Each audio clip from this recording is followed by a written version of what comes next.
မင်္ဂလာပါမွန်ဂိုလီဟာမစ် channel ကနေပြီးတော့ပြန်လည်ကြိုဆိုလိုက်ပါတယ်ဒီပန်းလေးလုပ်ပြမယ်နော်ဒီပန်းလေးလုပ်ဖို့အတွက်ကြိုးရရှည်ဟာဆိုရင်25လက်မလောက်လိုအပ်ပါမယ်ပန်းလေးလုပ်ဖို့အတွက်ပစင်းသည့်သို့မဟုတ်ကျဲသည့်ကွင်းဖက်ချမ်းလုပ်ပြီးသွားပြီဆိုရင်ကျိုးတူဖက်ချမ်းမှာ3လက်မအခွေလေးကိုဒီလိုပုံမျိုးခွေပါမယ်ပန်းလေးတွေအများစုဟာဆိုရင်ထိုးပုံထိုးနီးကစင်တူပဲပါဘာပဲအဓိကပြောင်းသွားလဲဆိုရင်အတိုင်းအတာလေးတွေကိုလိုချင်သလိုခောက်ဖို့အတိုင်းအတာလေးတွေပဲပြောင်းလဲသွားတာပါဒီပန်းလေးကိုအတိုင်းအတာလေးတွေပြောချင်လို့ပညာဒါနပေးလိုက်တာပေါ့နော်အဲ့တော့ပွင့်ဖက်လေးတွေဒီလိုပုံစံမျိုးလေးထွက်အောင်အတိုင်းအတာလေးတွေဘယ်လိုရှိလဲဆိုတာကိုဗီဒီယိုလေးမှာဆက်ကြည့်လိုက်ရအောင်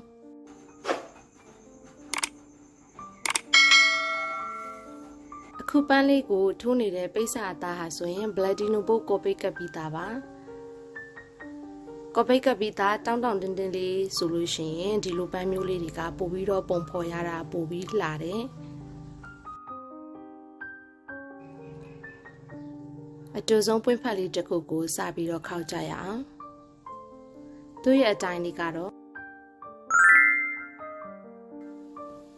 နှစိတ်ခွဲပါပြီးတော့ရင်ဒုတိယပွင့်ဖက်လေးကိုခောက်ကြရအောင်ဒုတိယပွင့်ဖက်လေးရဲ့အတိုင်းကတော့4စိတ်ပါလက်မဝက်ပေါ့နော်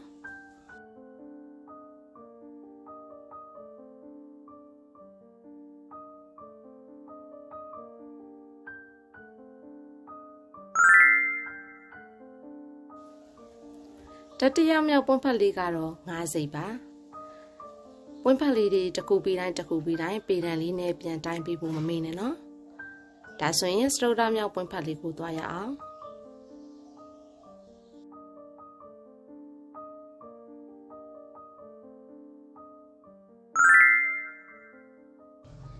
စတုဒ္ဓမြောက်ပွင့်ဖက်လေးကတော့6စိတ်ပါ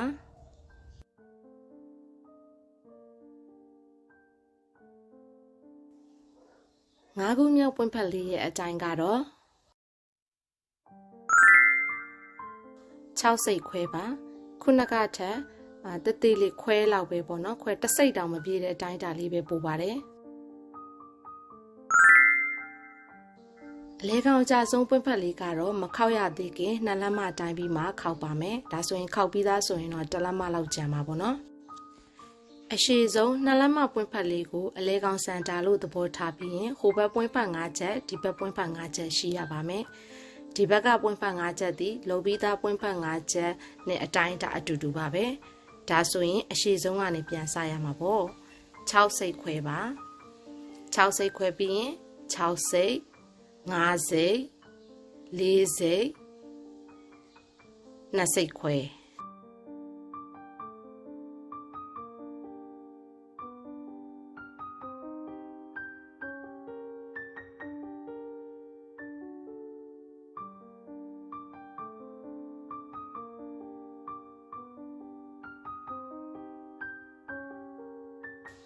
ဒါဆိုရင်နောက်ဆုံးပွင့်ဖက်2စိတ်ခွဲလေးလုပ်ပြီးသွားပါပြီအားလုံးပွင့်ဖက်7ဖက်ရှိရပါမယ်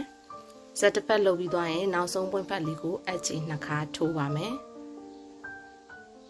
ပြီးသွားရင်တော့အချီကျိုးလေးကိုဗီဒီယိုထဲမှာပြထားတဲ့အတိုင်းကျိုးလေးသိမ်းမယ်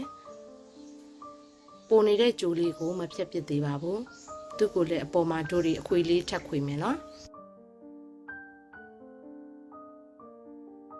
ပန်းရဲ့ပုံမှာတင်မဲ့အခွေလေးရဲ့အတိုင်းကတော့4လက်မခွဲပါ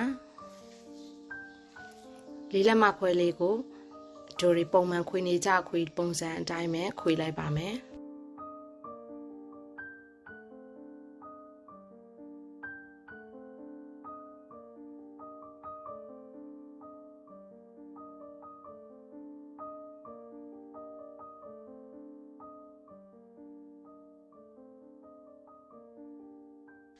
ပြီးရင်တော့အချီနောက်တစ်ချောင်းနဲ့အဲ့ဒီခွေလေးကိုအရင်တွဲထားပါမယ် မတွဲထားပဲနဲ့လက်နိုင်နေဆိုရင်တော့ပန်းပွင့်ပုံမှာခုနကတို့တွေအောက်ကမဖြတ်သေးတဲ့အချီနဲ့တခါတည်းတွဲလို့ရပါတယ်ဒါပေမဲ့ Bladino ပိုးကတအားချော်တဲ့အတွက်ကြောင့်မို့လို့ဒီအပေါ်မှာမတင်ခင်အပြင်မှာတက်တခြားအပ်နေပေါ့နော်တခြားအပ်နဲ့အရင်ခွေပြီးတော့မှပန်းပွင့်ပုံမှာပြန်တွဲမှာပါ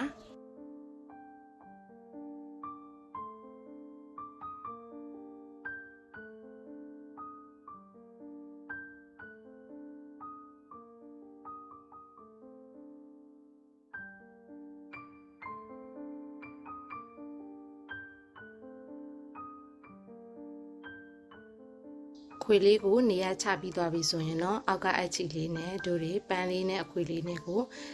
တက်ရလေးတွဲပါမယ်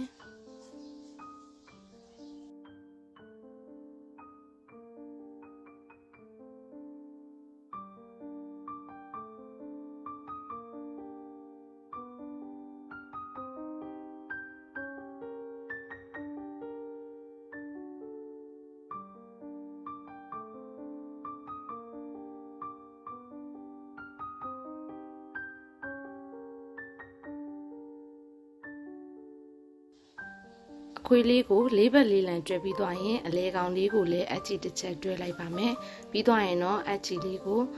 အောက်မှာချီသိမ့်ပြီးတော့ဖြတ်လိုက်လို့ရပါပြီဒီနေ့ဗီဒီယိုလေးလောက်ထားတာနှာစေးနေတဲ့အတွက်ကြောင့်မလို့နှာခေါင်းတန်လေးအနည်းငယ်ပါနေပါတယ်အဆင်မပြေတာရှိလို့ရှိရင်နားလေးပေးကြပါအောင်နော်ဒီလိုဆိုရင်တော့ဖူးဖူးဖောင်းဖောင်းလေးနဲ့ချစ်စရာကောင်းတဲ့ပန်းလေးတစ်စုံရသွားပါပြီအားလုံးပဲအဆင်ပြေပါစေနော်နောက်ထပ်လည်းပညာဒါနအသစ်လေးတွေကိုထပ်တင်ပေးသွားအောင်မှာဖြစ်တဲ့အတွက်ကြောင့်မို့လို့ channel လေးကို like and subscribe လုပ်ထားပေးကြပါအောင်ရှင်မင်္ဂလာရှိသောနေ့ရက်လေးတွေကိုပိုင်ဆိုင်နိုင်ကြပါစေရှင်